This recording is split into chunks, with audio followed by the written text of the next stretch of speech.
bonsoir et bienvenue de l'autre côté de l'écran. En l'absence de monde du jeu cette année, d'autres conventions, grandes et petites, ont repris le flambeau pour promouvoir les loisirs de l'imaginaire.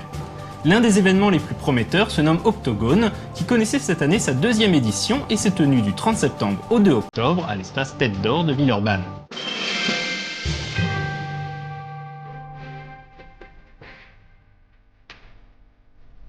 Après le succès encore timide de la première édition de 2010, les organisateurs ont décidé de renouveler l'expérience afin d'imposer Octogone comme la convention incontournable de la région lyonnaise.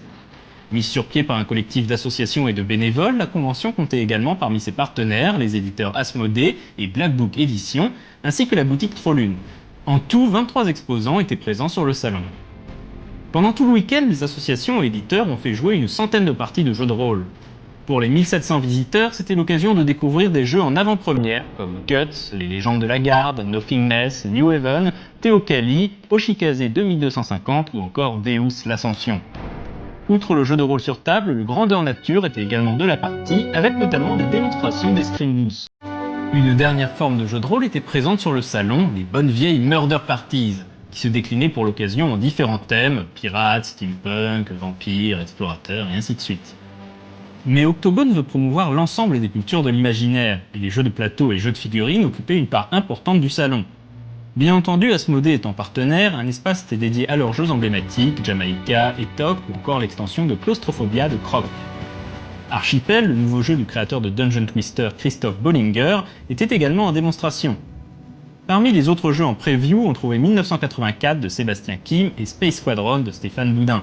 Mais les jeux de figurines n'étaient pas en reste avec des tournois de Warhammer 40 000, Infinity, HeroClix, Blood Bowl, Morte Brume, Eden, Malifaux, Le Seigneur des Anneaux et même un Space Hulk géant.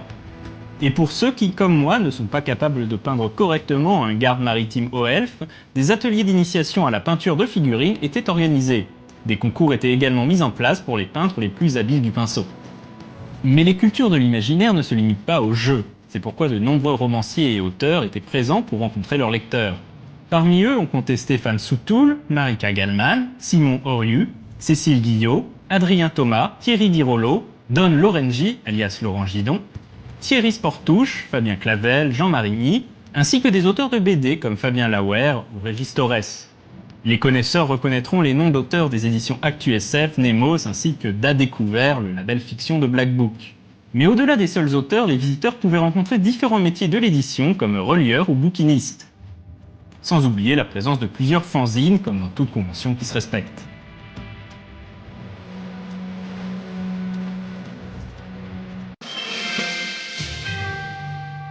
Octogone 2011 était une convention très complète, organisée avec passion, qui semble bien partie pour s'imposer comme l'une des grandes conventions françaises du jeu de rôle et de l'imaginaire.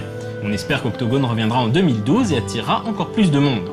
Un petit mot pour finir, je tenais à remercier chaleureusement les organisateurs d'Octogone qui ont filmé ces images spécialement pour No Life, et en particulier le cadreur Jocelyn Cornillon, ainsi que Manu Stargaza sans qui cette émission n'aurait pas été possible.